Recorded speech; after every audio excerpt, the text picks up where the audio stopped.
So what happens after you sell your property to a cash buyer? The way, because people are like, well, how do I know I'm going to get my money? How do I know that these people are not going to take my property and then I'm going to be sitting waiting on the bank account? And I'm like, what happened to my money? Well, the way that you can make sure that that never happens is by making sure, number one, is that you're working with a licensed and insured title agent in your state. If somebody wants to buy your property and close on it and they say, no, we don't need to do it. I got Larry here. He's got the docs. He's going to bring them over to you. You're like, no way, Jose. Has to be with a licensed and insured closing entity in your state. Now, I say entity, meaning it has to be a title company. In some states, it's a title company. Some states, it's an escrow company. Some states, it's an attorney. You got to figure out in your state what is the type of closing that you have. Now, what typically happens is on the day of closing, you are expected to come into the closing. Now, the closing can happen virtually or it can happen physically. A lot of title companies now don't really require you to come in. They can have a notary come to you and bring all the docs. Some people prefer the old school style, meaning, hey, if you're nearby, I'm going to go to the title company. But if not, then you can have a what's called a mobile closing, which either a notary will come to you, or the title company will provide you the documents, and then you have to go ahead and get those documents notarized. Now, that's the thing, though. So let's say you get all those docs signed. You send them over to the title company, or the title company now takes possession of it. Now the buyer then has to come in. And sometimes the buyer comes in first, and the buyer signs first. Sometimes the seller signs first.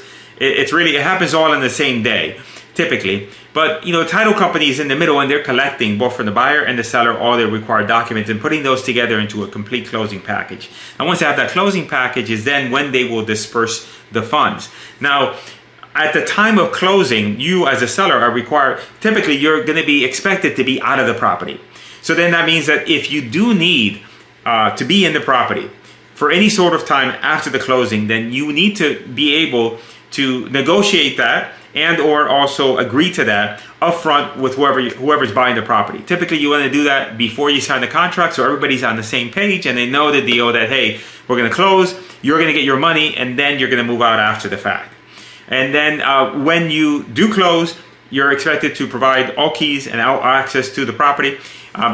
Keep in mind is this, if you are going to stay at the property after the fact, then typically the buyer is going to ask for some sort of deposit to be held with the title company. Not with them personally, but with the title company. And an agreement signed that, hey, you have to be out at this particular date. Otherwise, then you're going to forfeit that money. And typically, they want to make that money not huge, but significant enough that you're going to miss it. Meaning that if we agreed that you're going to stay at the property, and then you decided, oh, you know what? I like the fact that I got my money, but I don't want to move. So I'm going to be here for a while.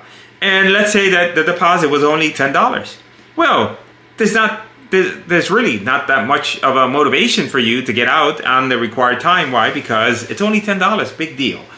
But if, say, that deposit was $5,000, let's say you sold the property, you netted $100,000 and $5,000 was held with the title company, then at that point then, you probably would miss that $5,000. I don't know about you, but I would miss it. So you'd want to do your best to be out, so then that way you can get your money back. And so typically what happens is that the money like that is held with the title company. And then let's say once you move out, then you notify the title company will confirm with us, are they out? Yes, they're out. They'll have us write a statement saying we have the property owner is out of the property, so please release that money to them. And then at that point, then that's it. It's done. And so that's another arrangement that you could possibly have. And again, all these things are always negotiable. And it's always better to bring them out in the open.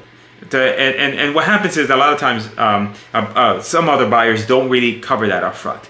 And so what ends up happening ends up being a surprise at the end, and nobody likes surprises. Neither the buyer, because let's say I'm buying your property, and I thought you were going to be out of the day of closing. You didn't tell me anything, and then I had people coming over the house the day after closing because we're going to make repairs, fixing up, and we're going to just take the whole property, tear it apart, and rebuild it again. And then now you're telling me that, oh, last minute, I need another week. I don't have an issue with that, but now there's so many things I got to rework on my end because I had scheduled projects and people to go here, to then after you, they would go here, and now everything is screwed up. So you just want to make sure that you let people know ahead of time what your situation is, and then that way we can make sure that we can make arrangements so that everything works out the way it should be. And that's it.